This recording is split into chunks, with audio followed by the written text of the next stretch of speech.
आणि 15 फेब्रुवारीला. तर त्या संदर्भामध्ये आज महत्त्वाची बैठक झाली आहे. तर त्या बैठकीबद्दल आपण बोलून पाठवलं होतं की तर माजी महाराष्ट्र प्रदेश अध्यक्ष यांच्याशी आपण बोलणार आहोत. तर पाटील, आता काय आपण आज बैठक झाली आणि अधिवेशनामध्ये नेमकं आपण शेतकऱ्यांना येण्यासाठी काय आव्हान? शेतकरी संघटनेचं हे मोठी परिषद आहे आणि या परिषदेमध्ये आज राज्याची देशाची स्थिती आहे की GDPचा भाग कोणाचा, कुठलं पीक, हे सगळं जे काही कन्फ्युजन आहे हे सगळं दूर करणे आणि टेक्नॉलॉजीची कास धरून पुढे जाणे. म्हणजे सगळीकडे टेक्नॉलॉजी येते पण केवळ शेतकऱ्याचं नाव आलं की त्याला टेक्नॉलॉजी मिळत नाही. ड्रोन टेक्नॉलॉजी वगैरे हे सगळं फिजिकल टेक्नॉलॉजी, बाहेरच्या टेक्नॉलॉजी आहे.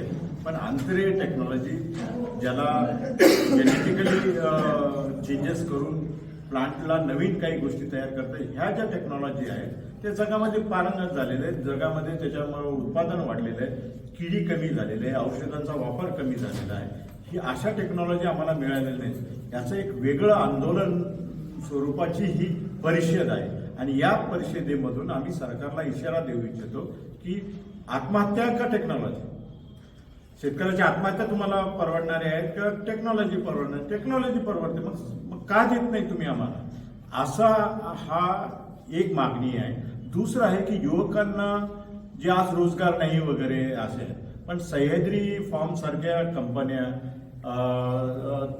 वेगवेगळ्या ज्या FPOs वगैरे तयार झालेले आहेत, ह्या एक दिशादर्शक आहेत. शेतीमध्ये एक मोठा उद्योग घेऊन ही मंडळी आलेली आहे. या मंडळींनी उद्योग देण्याचं काम जर करणार असेल तर या लोकांना प्लॅटफॉर्मवर आणून असे उद्योग ओपन आहेत. ही पिकांची जरूरत आहे, या पिकावर व्हॅल्यू ॲडिशन करता येऊ शकते, असं एक ज्ञान देण्याचं मंच, एक परिषद आम्ही माहूर गडवर करत आहोत.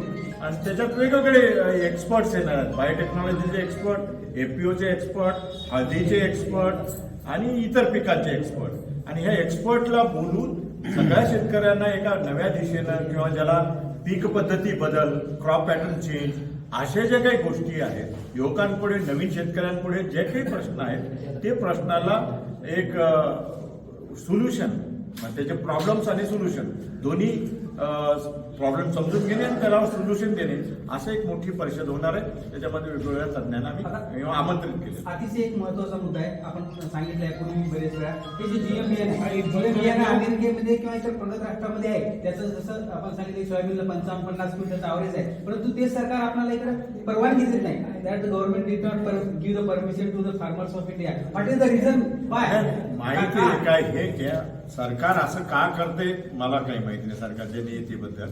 पण जे काही GM मुळे जे पर्यावरणमध्ये याला विरोध करतात, याच्यानं हे होतंय ते होतंय, असं काही होत नाही. कारण जगामध्ये अमेरिकेसारखे राष्ट्र, त्यांचं FDA फूड ची टेस्टिंगची जी FDA आहे ती त्यांनी मान्यता दिलेली आहे. तर आपल्यासारख्या लोकांनी तर ती मान्यता द्यायलाच पाहिजे. केनोलाच्या नावाखाली आपल्याकडे सगळं आलेलं आहे. GM बियाण्याचंच पेंड आलेले आहे, GM बियाण्याचं सोयाबीनचं इम्पोर्ट केलं ते सगळं GM बियाण्याचंच आहे. आणि आमच्या शेतकऱ्याला मात्र ते GM बियाणं लावू देत नाही. आम्ही माल तयार करू शकत नाही, पण त्यांनी तयार केलेला माल आमच्याकडे तेल रूपानी, पेंड रूपानी खायला सगळीकडे येत आहे. हे दुर्दैव आहे. म्हणून आमच्या शेतकऱ्याला हा अधिकार द्या, एवढीच आमची मागणी. आता आपण शेतकऱ्यांना काय आवाहन करणार 14 आणि 15 फेब्रुवारी? 14-15 फेब्रुवारीला शेतकरी किंवा नवशेतकरी, नवयुवक या सगळ्यांनी याच्यात सामील व्हावं. तर एक जगामध्ये एवढी उलथापालथ होत असताना भारत एक मोठा स्वयंपाकघर होऊ शकते असं मी कित्येक दिवसापासून मानतो. शेती हा देशाचा आर्थिक कणा आहे, पण तो कणा कमजोर करून बाकी गोष्टी जर करत असाल तर हा देश वाचू शकत नाही.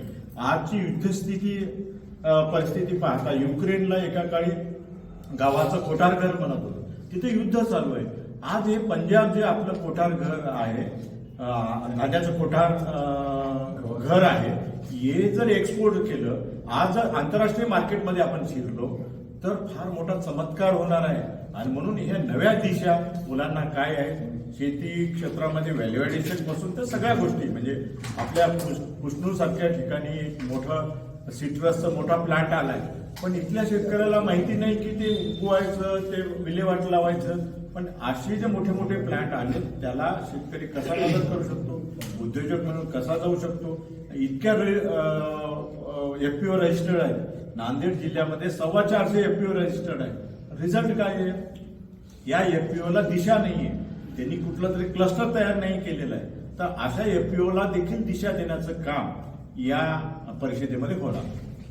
आपण लोकतंत्र न्यूज चॅनलशी बोललात, आपले धन्यवाद. आणि खरोखरच हे जे अधिवेशन आहे 14 आणि 15 फेब्रुवारीची, ते त्या अधिवेशनासाठी जास्तीत जास्त शेतकऱ्यांनी यावे असे आवाहन करण्यात आले आहे. लोकतंत्र न्यूज साठी शिवाजी जोजार पाटील, नांदेड.